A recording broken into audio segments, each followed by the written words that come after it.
अस्सलामुअलैकुम। The digital broadcast में खुशामदीद। मैं हूँ मेज़बान नबीला बंगश। नाज़रीन, बात करेंगे क्लाइमेट चेंज की, जो कि इस वक्त ना सिर्फ पाकिस्तान का बल्कि दुनिया भर का ये मसला बन चुका है।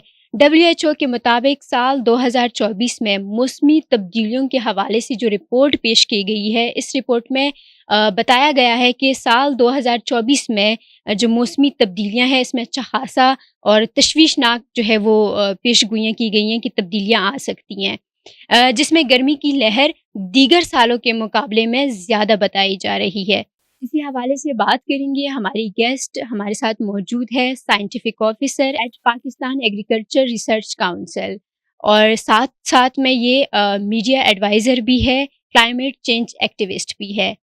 हिना चौधरी साहिबा हमारे साथ मौजूद हैं। बहुत शुक्रिया हिना, आपने हमें अपना कीमती वक़्त दिया। सबसे पहले मैं आपसे सवाल ये करूँगी कि हुकूमत जो है, अगर हुकूमत की बात करें तो मौसमी तब्दीलियों के हवाले से आप क्या समझती हैं कि गवर्नमेंट लेवल पर क्या इक़दामात करने चाहिए?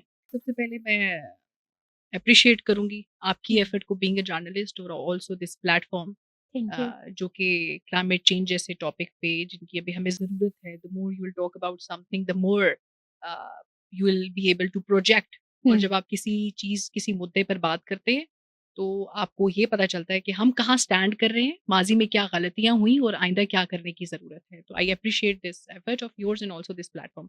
अब बात कर रहे थे क्लाइमेट चेंज की, तो इस बहस को, इस गुफ्तगू को, इस कंटेंट को स्टार्ट करने से पहले मैं ये कोट करना चाहूँगी कि terrorism is not big issue as far as climate change is now. Hmm, मौसमियाती तब्दीलियों की बात करें, अब आपके सवाल की तरफ आते हैं। मौसमियाती तब्दीली बेसिकली बहुत, जब हम अर्बनाइज़ेशन की कॉन्सेप्ट की बात करते हैं 1980 से शुरू कर लें आप। फैक्ट्रीज़ का बढ़ना, पॉपुलेशन का बढ़ना, जब आबादी ज़्यादा होती है, फैक्ट्रीज़ लगीं, आपकी एनवायरमेंटल पोल्यूशन में इज़ाफ़ा हुआ, उसको काउंटर करने के लिए मुख्तलिफ इंटरनेशनल एग्रीमेंट्स किए गए। ये मैं हुँ, बात कर रही हूँ कि हमें कब पता चला कि climate change is an issue and we have to counter it. हुँ, मुख्तलिफ इंटरनेशनल एग्रीमेंट्स हुए। UNFCC, United Frame Convention on climate Change, Kyoto Protocol and multiple. सवाल ये पैदा होता है कि इन तमाम तर एग्रीमेंट्स के बावजूद आज तक हम क्यों लड़ रहे हैं और बात कर रहे हैं क्लाइमेट चेंज के ऊपर। उसकी बड़ी रीज़न ये है कि it's merely a war hmm, between developed nations and developing and underdeveloped nations. यानी आप ये देखो कि developed nations have been developed, यानी तरक्की याफ्ता ममालिक, वो किस बेसिस पे डेवलप हुए? Number of opportunities they make and they did. Hmm, अब जो पोल्यूशन वो निकाली उन्होंने, जो खारिज की, जो कॉस्ट पे की उन्होंने, एक हर चीज़ की ना एक कॉस्ट होती है हुँ, कि आपने एक काम किया है और उसकी ये कॉस्ट है। तो डेवलप नेशंस ने जब अपने आप को डेवलप किया तो वो ये कॉस्ट पे की उन्होंने, जो कि हम अभी तक उससे दो चार हैं उस मसले से। वो आलूदगी है, वो माहौलियाती आलूदगी है। हुँ, फिर चाहे रीसेंट टर्म्स में आप स्मॉग पे बात करें, आप हीट वेव पे बात करें, आप अर्बनाइजेशन पे बात करें, आप एयर पोल्यूशन पे बात करें, तो ये तमाम तोहफे हैं जो हमें मिले हैं हुँ, माहौलियाती आलूदगी की सूरत में अभी रीसेंट टॉक में। हुँ, इन तमाम तर एग्रीमेंट्स के बावजूद अभी तक हम लड़ रहे हैं, हम इस चीज़ में लड़ रहे हैं कि पाकिस्तान अनफॉर्चुनेटली कंट्रीब्यूट सबसे कम कर रहा है, लेकिन अफेक्ट सबसे ज़्यादा हो रहा है क्लाइमेट चेंज की वजह से। तो एग्ज़ैक्टली। उसकी रीज़न रीज़न ये है कि बीइंग अ डेवलपिंग नेशन, और जो नेशंस डेवलप हुए, अब ये वॉर शुरू हो गई। तो कुछ लोग ये कहते हैं कि ये कसूर उनका है जो कि अभी तरक्की याफ्ता हो गए, जिन्होंने अपनी चीज़ें तामीर कर ली, और अब जब बारी हमारी है या डेवलप अंडर डेवलप्ड नेशंस की या डेवलपिंग की, तो उन पर सैंक्शंस लगाई जाती हैं। उनको कहा हुँ, जाता है कि आपके इतने ट्रीज़ एरिया, इतना फॉरेस्ट एरिया होना चाहिए, कार्बन स्टॉक होना चाहिए, और एनवायरमेंटल पोल्यूशन की ये चीज़ें अब हम मिल के काम करते हैं। तो ये, लेकिन इन तमाम तर बातों के बावजूद, हक़ाइक़ के बावजूद, ये बात बिल्कुल दुरुस्त है कि climate change is a serious issue and we need to counter it. हुकूमत पाकिस्तान की बात करें तो क्लाइमेट चेंज के ऊपर अ, बहुत सारे इदारे मिलकर काम कर रहे हैं, जिसमें हुँ, मैं मिनिस्ट्री ऑफ क्लाइमेट चेंज, और मैं क्रेडिट भी देती हूँ साथ में, hmm, ministry of climate change, meteorological department, EPA environment protection agency, red plus, Pakistan agriculture research council, hmm, mainly working on agriculture sector, but of course climate smart agriculture भी इसी का हिस्सा है कि मौसमियाती तब्दीलियाँ जितनी हो रही हैं, उसकी वजह से हमारी जो एग्रीकल्चर सेक्टर है वो कितना अफेक्ट हो रहा है। तो ये सारे इदारे मिलकर काम कर रहे हैं, और क्लाइमेट चेंज को हम ये तो नहीं कह सकते कभी भी और मैं नहीं कहूँगी being a climate change activist के हम ये काम कर रहे हैं और इदारे ये काम कर रहे हैं और हम काबू पा लेंगे। हुँ, क्लाइमेट चेंज एक मसला है जो रहेगा।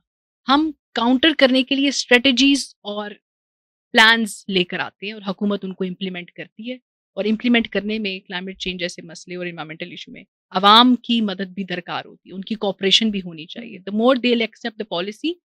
ये मैं क्यों बात कर रही हूँ नबीला?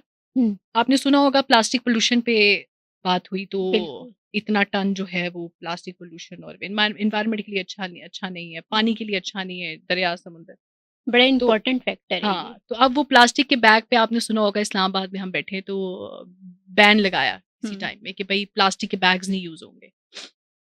अब वो बैन तो लगा लिया, अब जब उन्होंने पेपर बैग्स पे मॉल्स में और शॉप्स में जब उन्होंने रखे, तो हमारे जैसे ही लोग 50 और 60 रुपए एक्स्ट्रा नहीं देते थे कि भाई हम क्यों वो कि भई हम वो कहते थे अब प्लास्टिक पे बैन लग गया, हुकूमत ने कहा नहीं तो अब हम पेपर बैग यूज़ करेंगे। तो हमारे जैसे ही लोग, तो इसलिए मैं कह रही हूँ कि ये टू वे ट्रैफिक है।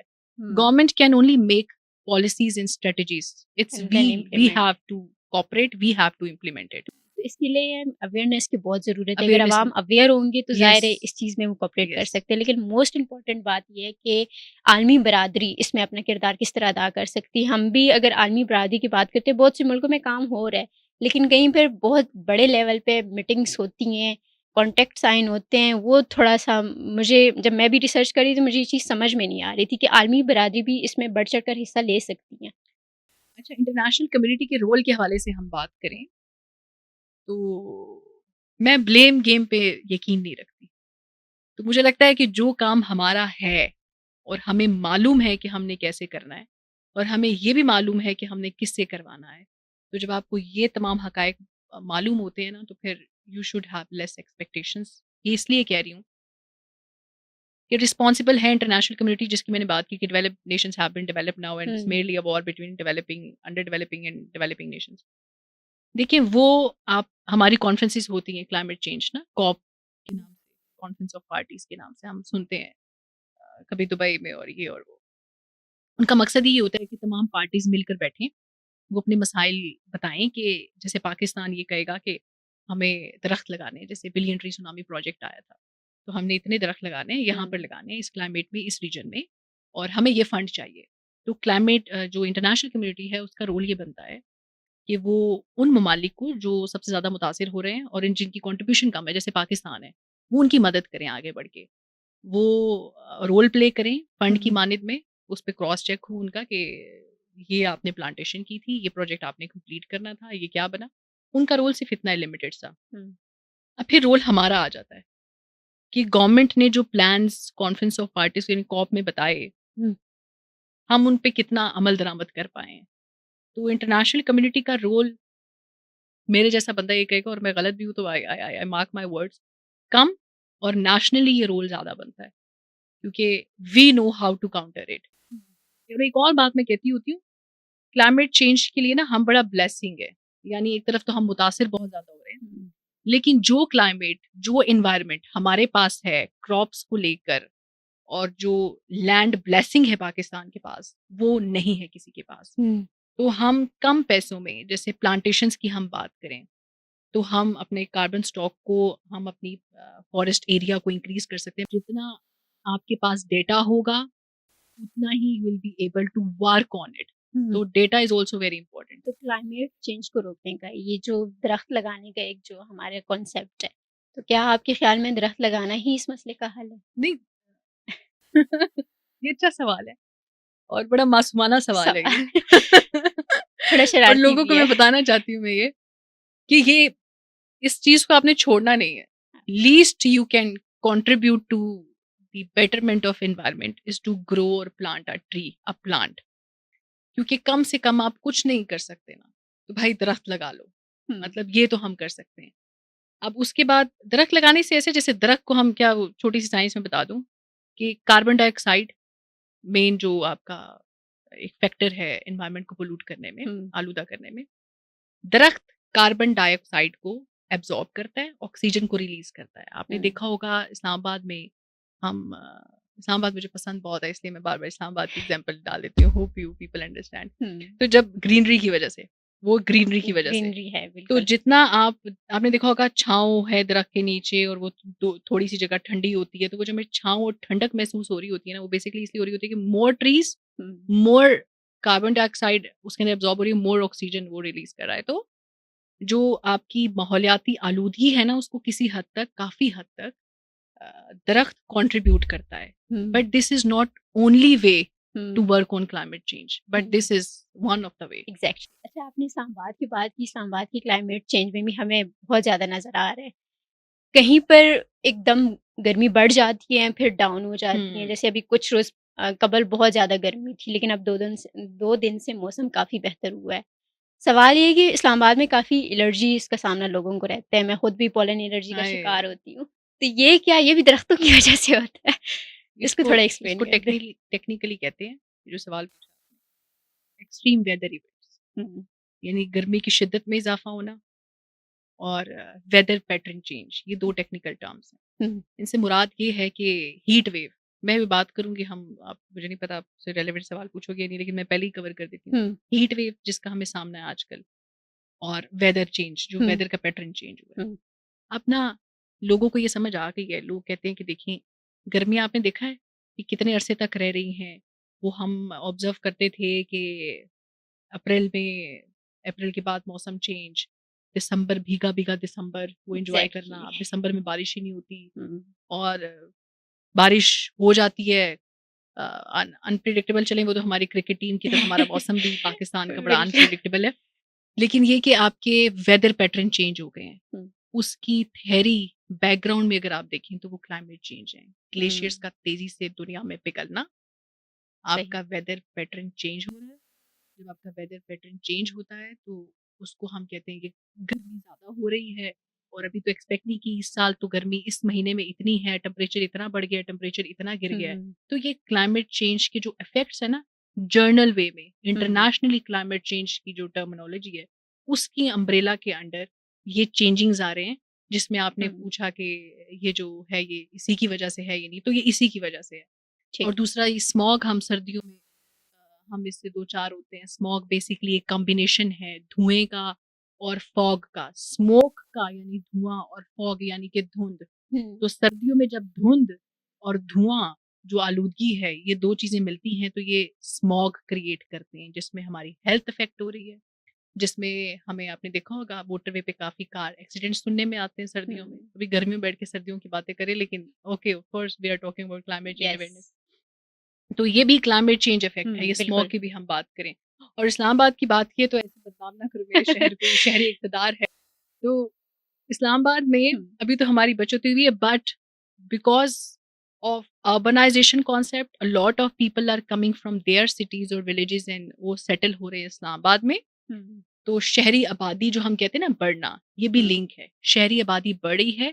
अर्बनाइजेशन का कॉन्सेप्ट यही ना कि अर्बनाइजेशन देहात से शहरों की तरफ रुख करना।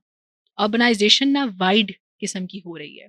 तो अगर वर्टिकल अर्बनाइजेशन में हम जाते हैं, तो उसमें ये कि जैसे वर्टिकल अर्बनाइजेशन ये कि आपने एक किया, एक हॉस्टल है, एक फ्लोर है, फ्लोरिंग पे आप चले गए। चाइना की हम बात करें तो वो वर्टिकल अर्बनाइजेशन पे जा रहा है। तो ऑफ सही। कोर्स अभी पॉपुलेशन भी बढ़ रही है, तो आप कहेंगे आलूदगी भी बढ़ेगी, क्योंकि मोर number of cars, transport, more number of houses and the construction, और वो आलूदगी।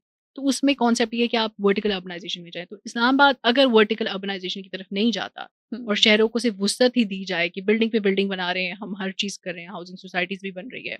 ये नहीं पता कि जिस पे हाउसिंग सोसाइटी बन रही है, क्या पता वो लैंड प्रोडक्टिव हो, यानी वो एग्रीकल्चर के लिए बहुत रेलेवेंट हो, ट्रीज़ के लिए बड़ा ही सूटेबल हो। हुँ, लेकिन हम सोसाइटी बना रहे हैं, सोसाइटी तो हम कहीं भी बना सकते हैं ना, एनी एरिया। उसमें क्लाइमेट के हवाले से तो हम नहीं चीज़ें देखेंगे, हुँ, हाँ लोकेशन देखेंगे कि ये करीब पड़ा है। तो ये कुछ फैक्टर्स हैं जो इस्लामाबाद को क्लीन एंड ग्रीन मज़ीद रहने से रोक सकते हैं। लेकिन Islamabad is one of the most beautiful capital of the world. ये मैं नहीं कह रही, ये बहुत सारे इंटरनेशनल मैगज़ीन्स लेकिन में चीज़ कोट। जिनको एलर्जी होती है ना, उनसे ही पूछ ये पोलन लीजिए। एलर्जी का भी मसला ही मुझे था, पता हाँ, नहीं कैसे मेरी जान छूट गई। तो पोलन एलर्जी की बात करूँ, वो क्लाइमेट चेंज के ज़ुमरे में नहीं ठीक, आती। एग्ज़ैक्टली कि आप कहें कि पोलन एलर्जी क्लाइमेट की है, वो उसने, वो वन ऑफ द एलर्जी, उसकी भी एक अलग साइंस है, उसमें कुछ तनकीद करनी पड़ेगी जो मैं नहीं करना चाहती। तो ठीक। Pollen allergy basically paper mulberry, अगर हुँ, टेक्निकली मैं बताऊँ, थोड़ा-सा टाइम है तो मैं हाँ, हाँ, बता सकते हैं। जो पोलन एलर्जी है बेसिकली वो होती है पेपर मलबरी, जिसे कहते हैं जंगली शहतूत। 70% okay, paper mulberry in Islamabad is responsible for the pollen release in the air. तो वो जो पोलन के ज़रात हैं, जब वो नाक के ज़रिए जब हम सांस लेते हैं और वो हमारे अंदर जाते हैं, हुँ, वो एलर्जी कॉज करते हैं। तो यहाँ राइट, ओके। पर जो बंदा इस्लामाबाद में रह रहा है बहुत अरसे से और उसको एलर्जी का कोई मसला भी नहीं है, तो भाई साहब फिक्र करने की बात नहीं है। Pollen is there to welcome you.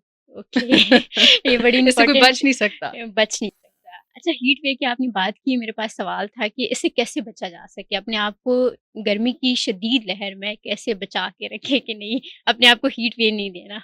यार डॉक्टर्स तो ये बताते हैं कि जनाब घर से गैर ज़रूरी ना निकलें हाँ, और घर से निकलते हैं तो निकलते गीला हुए आप कपड़ा सर कर पे लें। टोपी पहन लें, कोई चीज़ सर पे लपेट लें, छाँव वाली जगह पे बैठ जाएँ, जानबूझ के धूप में तो कोई बैठता भी नहीं डॉक्टर साहब। हुँ, तो ये कुछ किस्म की होम्योपैथिक मशवरे लोग देते हैं। हीट वेव से नहीं हम बच सकते। अब देखिए कराची के टेम्परेचर, सिंध की हम मेन बात करते हैं अच्छा, नबी, इसमें एक इम्पोर्टेंट बात ये थी कि ज़्यादा पानी अगर आप पीते हैं तब भी इनटेक, आप यस, इससे यस। अ, कुछ लोग ड्रिप्स लगाने पहुँच जाते हैं। इसका कोई सॉल्यूशन नहीं है। ये सारी हुँ, होम्योपैथिक बातें अगर आप देखो ना, अगर कोई धूप धूप में ना निकले तो क्या करें? कैसे करें काम? हैं, हुँ, धूप में तो निकलना पड़ेगा। लेकिन ये ज़रूरी है, आप ऐसा नहीं है कि आप हीरो बन के या विलेन बन के आप बस कह रहे हैं अब हीट वेव है तो की करिए। नहीं, हीट वेव है तो उसका इलाज भी है। वो इस तरह से कि आप देखिए हर चीज़ का ना क्लाइमेट चेंज ने जो फ़र्क और नुमायाँ फ़र्क और तब्दीलियाँ मुरतब कर दी है ना अभी हमारे हुँ, एनवायरनमेंट में as a hmm, whole, not in Pakistan. अब देखो उससे अब लड़ मर के उनको काउंटर करना है। तो जो एक टर्मिनोलॉजी यूज़ होती है काउंटर, और टू मिनिमाइज़ द इफेक्ट्स। तो हम एहतियाती तदाबीर को इख्तियार करते, जैसे आप कह रहे हो कि पानी का इंटेक, छाँव में सर पे कुछ ढाँप लें आप। हुँ, ये वो चीज़ें हैं जिससे हम मिनिमाइज़ कर सकते हैं, हम कंट्रोल कर सकते हैं, हम मैनेज कर सकते हैं ताकि हम इफ़ेक्ट कम से कम हो, बट हम इससे जान नहीं छुड़ा सकते। हुँ, यस। हुँ, ठीक हो गया। पाकिस्तान को अगले चंद सालों में मौसमियाती तब्दीलियों को आप मतलब पाकिस्तान में कैसे देख रही हैं? और ख़तरात जो है उनके बारे में कहा जा रहा है कि पाकिस्तान ज़्यादा इस पे इफ़ेक्ट हो सकता है।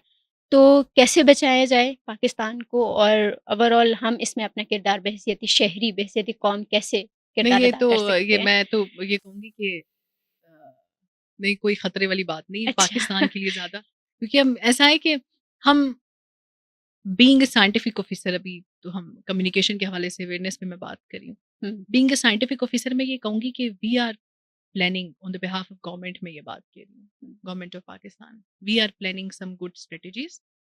पाकिस्तान की बहुत सारे प्लेटफ़ॉर्म्स पे एप्रिसिएशन भी, और अच्छा ये हमारी ना एक आदत है, लेकिन क्लाइमेट चेंज पे ये मैंने चलने नहीं देती जहाँ-जहाँ मैं जाती हूँ। हुँ, कि हम थोड़ा कह रहे होते हैं कि पाकिस्तान ने ये भी नहीं किया, ये भी नहीं किया, ये भी नहीं किया। पता है आपको, एक जब ये प्लांटेशन स्कीम की मैं कवरेज कर रही थी, हुँ, टीवी पे भी और वैसे भी, क्योंकि मेरा सब्जेक्ट है, इस पे रिसर्च भी चल रही थी। पॉन्ड चैलेंज था, केपीके ने कंप्लीट किया था सही। इंटरनेशनली। हुँ, जो गिवन टाइम है उससे कम टाइम में पॉन्ड चैलेंज पाकिस्तान ने कंप्लीट किया था, और वो प्रोविंस था केपीके। हुँ, तो हम बहुत राइट डायरेक्शन में जा रहे हैं।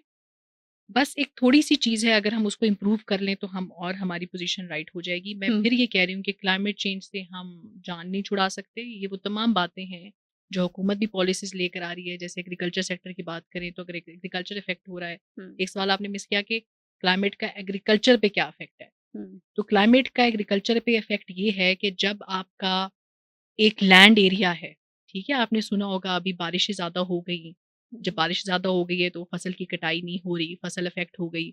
तो फार्मर को इसकी अवेयरनेस होनी चाहिए कि जब एनवायरनमेंट चेंज हो रहा है तो बेसिकली तो एग्रीकल्चर में फार्मर इफ़ेक्ट हो रहा है। बिल्कुल। उसको कैसे पता चलेगा कि वेदर पैटर्न क्या है? अब मैंने कौन-सी क्रॉप कौन-से एरिया में ग्रो करनी है, वो हार्वेस्टिंग और सोइंग टाइम पीरियड उसका चेंज होता जा रहा है। ये हमें तो पता है बीइंग अ साइंटिस्ट मीडिया में होते हुए, लेकिन फार्मर को नहीं पता। एक फार्मर को एजुकेशन देना भी हुकूमत की ये ज़िम्मेदारी है ज़िम्मेदारी है, एग्रीकल्चर के अलग-अलग हवाले से भी। डिपार्टमेंट्स हैं, अब डिपार्टमेंट में कोट नहीं कर रही, लेकिन यही मैं बता रही हूँ। तो मैं हुँ, पीआरसी का ये मैं एक अचीवमेंट का ज़िक्र करना चाहती हूँ। हमने हाल ही में एग्रो इकोलॉजिकल ज़ोन्स अपडेट की। हुँ, वो ये होती हैं जो आप अब कह रहे हो ना फार्मर को अवेयरनेस, हुँ, तो एक नक्शा जारी किया है हम लोगों ने, मुख्तलिफ नक्शे, जिसमें ये बताया कि जो लैंड चेंज हुई है ना, कि अभी यहाँ पर पहले आप हुँ, ग्रो कर रहे थे फलानी क्रॉप, अब आपका क्लाइमेट चेंज हुआ है फलानी जगह का, अब यहाँ पर ये क्रॉप्स ग्रो हो सकती हैं और ये ऐसे हो सकती हैं। तो अब हमने वो नक्शा जारी किया जिसको एग्रो इकोलॉजिकल जोन्स कहते हैं। और नंबर ऑफ अचीवमेंट्स हैं। क्लाइमेट स्मार्ट एग्रीकल्चर की टेक्नोलॉजीज हम लेकर आए हैं, वाटर एफिशिएंट इरिगेशन टेक्निक्स हैं जो मुतारिफ कराई गई हैं, जिसमें पानी की यूटिलाइजेशन भी कम हो, क्योंकि पाकिस्तान वाटर क्राइसिस और वाटर मिसमैनेजमेंट के साथ भी जूझ रहा है। हुँ, तो ये तमाम चीज़ें हैं जो हम कर रहे हैं। सिर्फ मेरी गुजारिश ये है, और ये जो आपने सवाल पूछा है इसी के जवाब में मैं कहना चाहती हूँ कि being a citizen of Pakistan own करें। हुँ, अगर मसले हैं ना तो वो भी हमारे अपने हैं। हल भी गवर्नमेंट ने अगर निकाला है, चलो कहीं कोताही हो गई, कोई हरफन मौला नहीं है और तनकीद बनती है। हमारा काम है मीडिया में होते हुए भी, और अवाम सवाल भी पूछती है। हुँ, लेकिन जितनी पॉलिसीज़ हैं उनकी उनके लिए भी आप एक्सेप्टेंस लेकर आएँ, और यकीन जानिए क्लाइमेट चेंज एक ऐसा चीज़ है, और एग्रीकल्चर पाकिस्तान की बैकबोन है। पाकिस्तान की इकॉनमी एग्रीकल्चर बेस्ड इकॉनमी है। हुँ, बिल्कुल। अगर पाकिस्तान को कोई सेक्टर बचाएगा और बचाए रखा हुआ है तो हमारा एग्रीकल्चर है। तो अगर तमाम इदारों की तरफ से ये कि वन पेज हो जाएँ, इसलिए क्योंकि डेटा मुख्तलिफ डिपार्टमेंट्स में मौजूद है, तो मिलकर काम करें। प्लस तो वन डायरेक्शन आपको पता है आपका टारगेट क्या है। हुँ, बट जो साथ में कम्युनिकेशन का काम है, अब मैं मीडिया की बात कर रही हूँ कि जैसे हुँ, आप बात करें क्लाइमेट चेंज पे, बहुत सारी ऐसी चीज़ें मैंने बताई जो शायद आपको नहीं पता होंगी, सुनने वालों को, एग्ज़ैक्टली, देखने वालों को बिल्कुल। नहीं पता होंगी। More you will talk about these issues, more they will able to know कि what climate change is and what hmm, government is doing. तो ये हुँ। हमारी ड्यूटी जो हमें करनी चाहिए। ये बहुत इम्पोर्टेंट बातें हिना साहिबा ने हमारे साथ शेयर की हैं। गवर्नमेंट लेवल पे जो इक़दामात किए जाते हैं, आवाम को साथ देना होगा। पॉडकास्ट आप सबने देखा, देखने का बेहद शुक्रिया।